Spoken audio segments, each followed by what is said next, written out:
Back again here at Trackside Northeast. I'm your host, Joe Cortese. All right, I am joined this week by Dave Darling.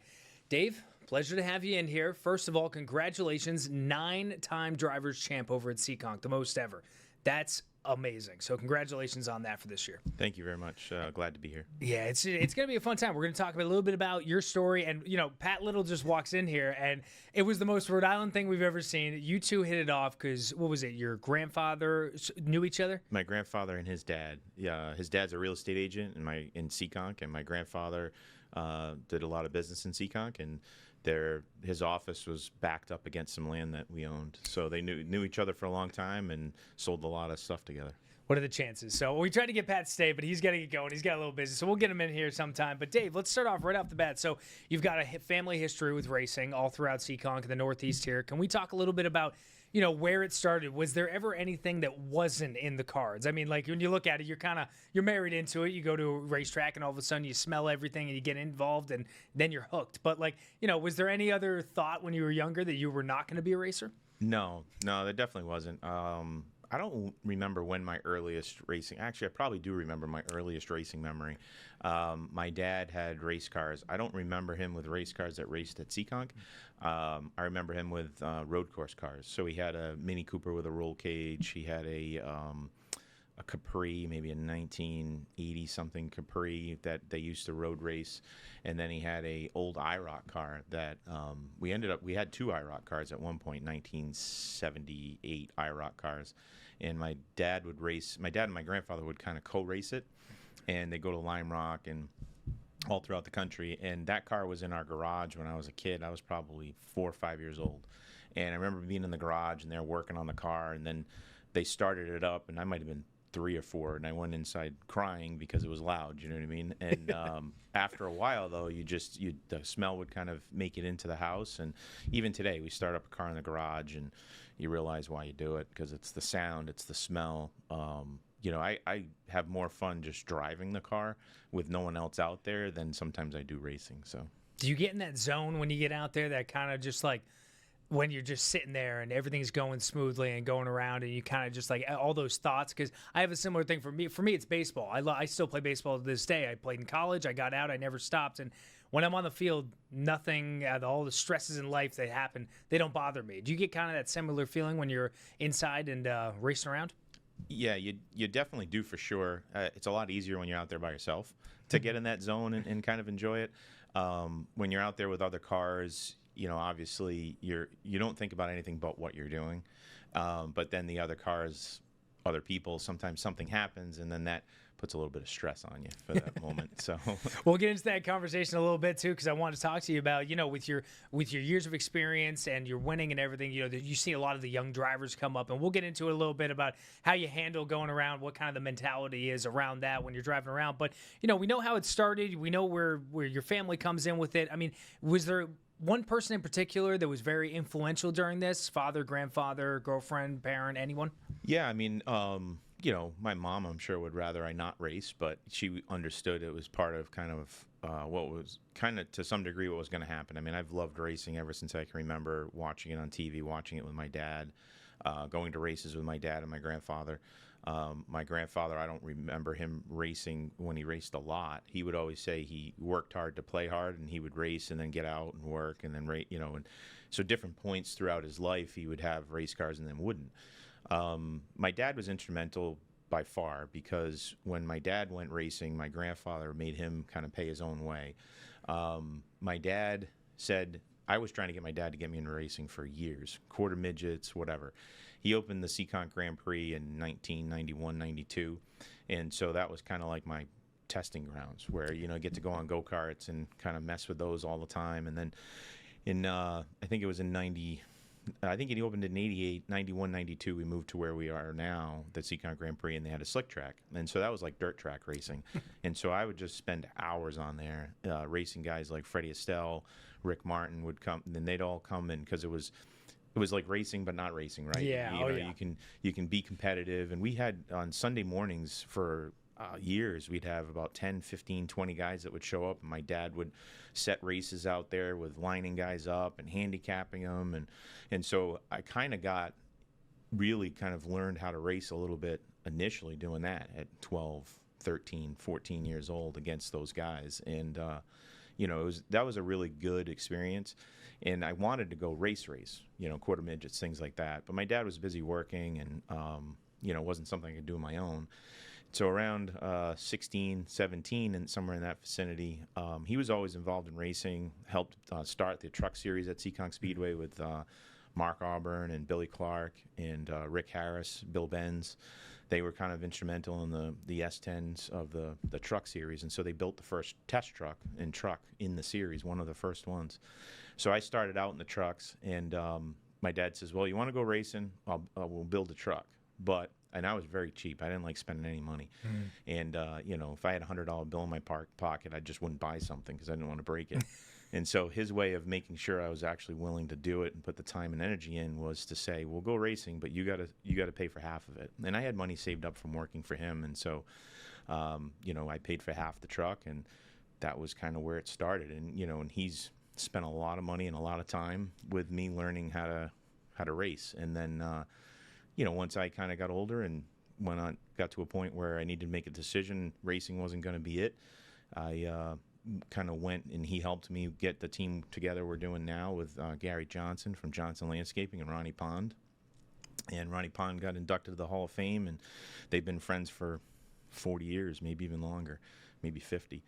And so that kind of got us kick-started at Seekonk Speedway. So my dad was definitely instrumental in starting it, and then there's been a lot of people along the way, whether it's Ronnie Pond was instrumental in helping me learn how to not just win races or keep the car in one piece and win championships, and Gary Johnson supporting me for over 20 years doing it together. So, and that's one of the big things that we talk about with anyone who's ever come in here. I talk about the community and the people, and it's you have the family connection, but it's the racing community, it's the people that are around it. And Rick Martin was in here earlier this year. Congrats to him, awesome year. And it was a bummer too, like seeing him. Like, I mean, he'll still race a little bit here and there, I think, but I think he's retiring from the full time. And it's just seeing him and hearing the way he talks and the way you're talking about. That there's a change in the way the world works and everything, but there's a change that we've seen over years of how it's not like what it used to. I mean, I always say I was born in the wrong generation. I wish I could have been back in the 70s, 80s, and 90s. I would have loved it. I would have thrived. I'd probably be in jail at this point, but because we're all kids at one point and have some fun. But let's switch over to I want to talk to you a little bit about the most memorable performance you may have had, whether it's the championships or anything you've won. I mean, you have a list of great accolades, but is there any one in particular that sticks out? Maybe not because of the, high priority of it, but maybe because there was a great memory that goes along with it. What kind of sticks out to you? There's a lot. I don't know if there's any one in particular. I guess, maybe the most important one would be there's a lot of them that you just didn't think were kind of possible to some degree. You know what I mean? I think our performance at the end of the year this year and be able to win the championship when we weren't really going into the season planning on that. We ended up running all the races just to try to get the car faster and better, and because some young guys kind of came in and were really quick, and the only way you can get your car better is you got to race, right? So we worked on the car a lot, and a lot more than we have in years to get it quicker, and that's fun too. When you're trying to get it to go fast and trying to find ways to make it go quicker than what you think it can go. I would say some of the best wins are ones that are kind of like attached to me personally. So whether it was the first championship after my first child was born, my daughter, Sophie, that changed me as a race car driver, because you realize kind of what patience is. And when you're young, you don't have any patience, and you just think you can kind of bull your way through everything, and you don't even think you're doing it. You think you're doing nothing wrong. And so, I've been there. I've been the young guy. Now I'm the old guy. And so I get both sides of it. And Rick and I were joking earlier that, when I was younger, he and I butted heads a lot on the track, and we definitely didn't see eye to eye. And he's like, well, that's because you were young and you didn't realize you were doing something wrong. And to some degree, it probably is true. And flip side is when you're the old guy and the young guy's pushing you around, you don't like it either. So, so it's definitely a very emotional sport. There was another time when I won a race after my son was being born. He was in the hospital in Boston because he had a cardiac heart defect. And so my oldest son, Benjamin. and I wasn't planning on racing that week. I think we had the championship locked up. I didn't need to go racing, but he was in stable condition, so we came down and went racing, and we ended up winning the race that night. Another night, my brother-in-law passed away from cancer, and I think we won the race that week as well, and dedicated it to him. So things like that are probably the more important ones. There's something special about sports, and when you go through whether it's a very good milestone or something that's that sits around. I mean, we look at it. I mean, like Boston Red Sox, Houston Astros. I mean, I'm affiliated to baseball, but you see the treachery that happens in those states, and then all of a sudden you see teams grapple around it, or you see somebody who lost their mother, or like you were saying, like you lose somebody, and the next day something comes out, and it's one of those you can't really talk about it because you don't really know exactly why it happens, but we see it from time and time again. Those accolades and those big moments happen after another moment. It's kind of like the second to the actual moment that happened originally. Yeah, definitely. I agree. And it's same like watching, New England Patriots win after 9/11, something like that. Like it's just hard to explain, and of course it's the Patriots and New England, and so I mean those are definitely the more memorable ones. Listen, I've had a lot of really great moments, and some of the best ones are the ones you don't think are you just didn't think you had a chance. There's a lot of races we won that we probably weren't the fastest car, or we just put ourselves in a good position. We were well prepared. Richard Petty, I think, once said, I'd rather be lucky than good.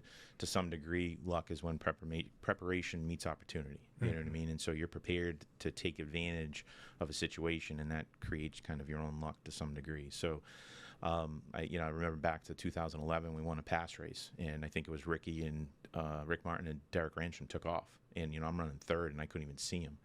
And then after about 100 laps, we had a caution, I think. And, here I am.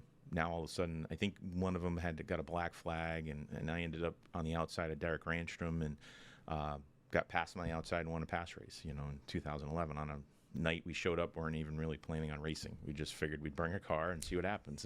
Hey, it worked out in the end. Yeah. And, I mean, same thing we can say about the Cup Series over the weekend. Denny Hamlin had a 2-second lead, caution out with Byron, and oh man, I'm not a Hamlin fan, but I've learned a lot about him in his life, and I'm like, I feel like a lot of people in NASCAR want to see him win, but he deserves one, and yeah, it's it's heartbreaking for him to to see that. He puts obviously a lot of time and energy into the sport, and he definitely should get one. Another one was Mark Martin. Mark Martin should have won the championship. God, I know. And he came how close so many times, and I understand why they do the playoff format and the thought process behind it. And listen, it created really good journalist moments, I guess, for the race. I mean, we didn't even know Ryan Blaney won. They didn't even show him on TV.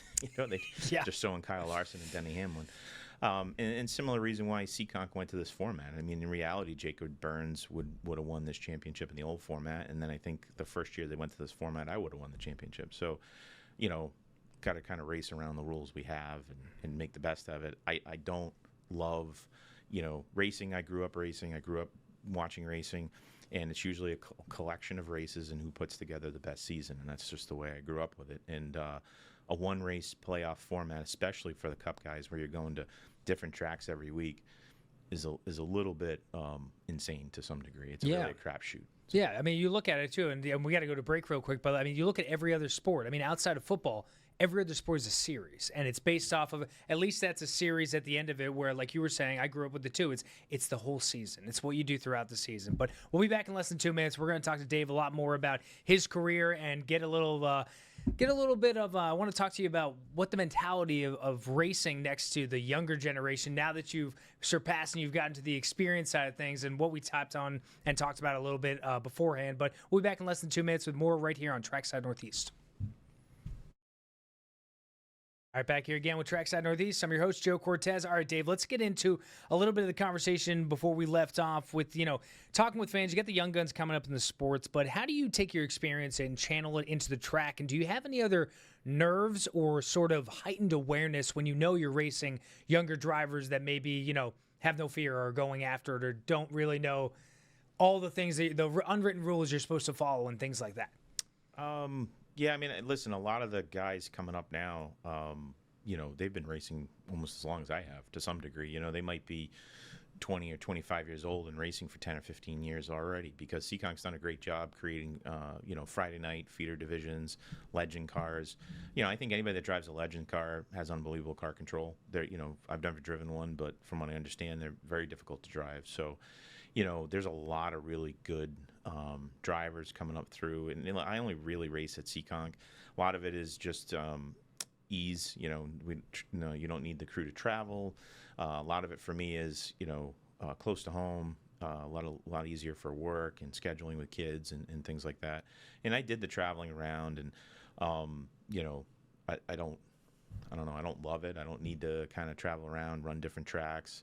I think again, you need the team to do it, and we have a great team for what we do. But to travel around, it's a lot more effort and time and energy and a lot of work and a lot of people. So, and I think a lot of these kids coming up, they're finding like a niche of kids that like the same thing. And so some of them are drivers on Friday, help on other drivers on Saturday, or the drivers on Saturday helping other drivers on Friday. And it's great to see. I didn't grow up in a time like that because we didn't have those feeder series, kind of like Little League, right? Mm-hmm. When I grew up, if you were 10 and wanted to go racing, you had to go to Thompson and go race a quarter midget. Seekonk didn't have anything. So I think Seekonk's done a really great job with that program over the years, whether it was Mini Cup cars, which is what I think it was Mini Cup or whatever they were, which Dylan came through, and now they have the Dylan Estrella, and now you have the Bandoleros and some of that stuff. So they've, I think, created a really good feeder series to when a lot of these guys come up and they're racing.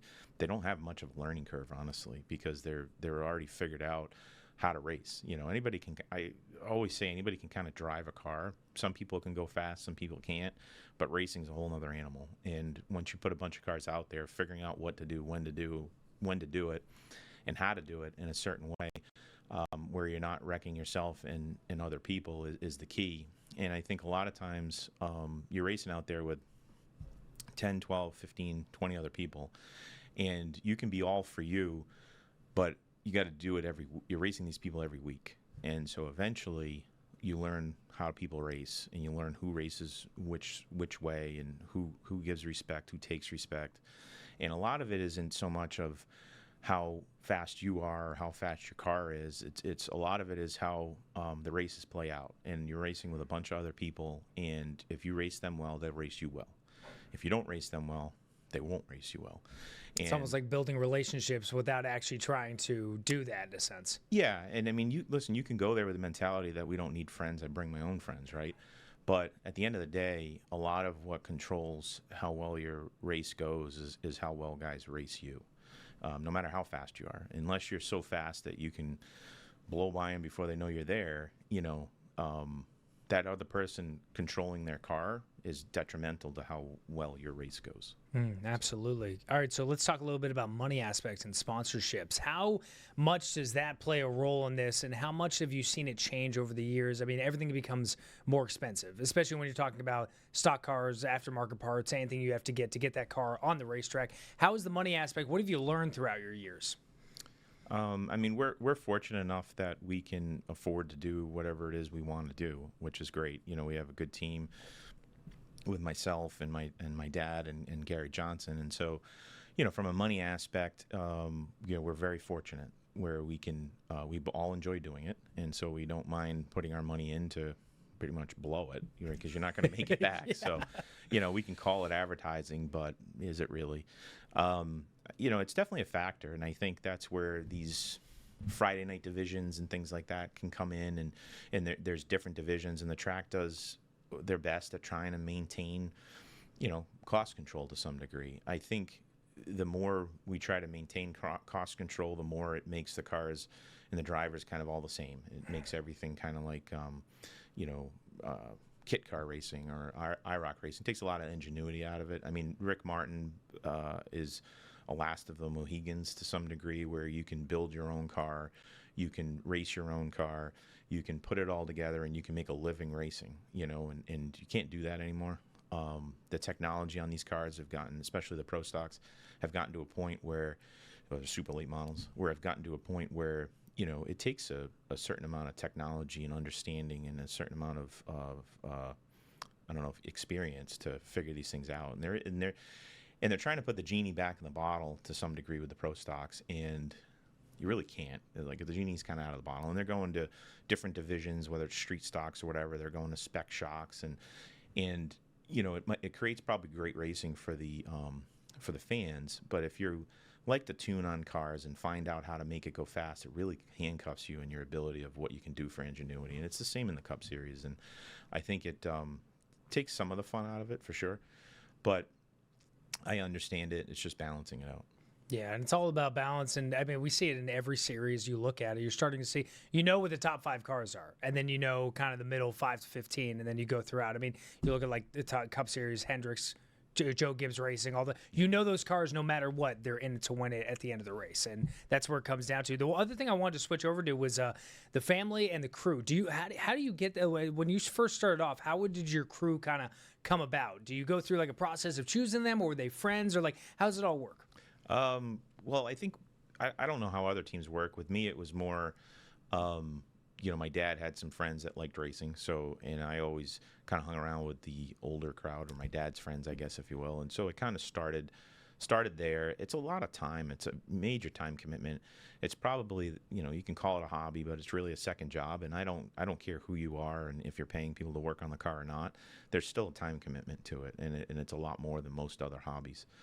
And so, every Tuesday, essentially, of my life since I was 16, I think I've been at my race car shop working on cars. I'm fortunate enough that, that I've always had somebody help work on them. Some people, we've paid. Some people we haven't. Ronnie Pond was one that did a lot of work on these cars since we started at Seekonk Speedway in 2003.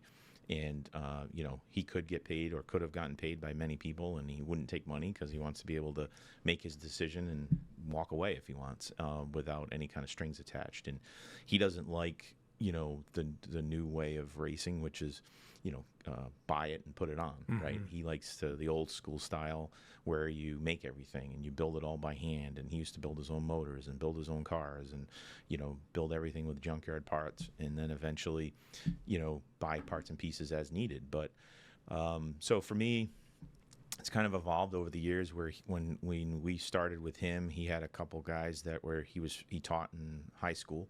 One of them still helps us on the car today, Tom Banker, around my age, a little younger, and he helps every Saturday. Been helping for 22 or 23 years, whatever it's been.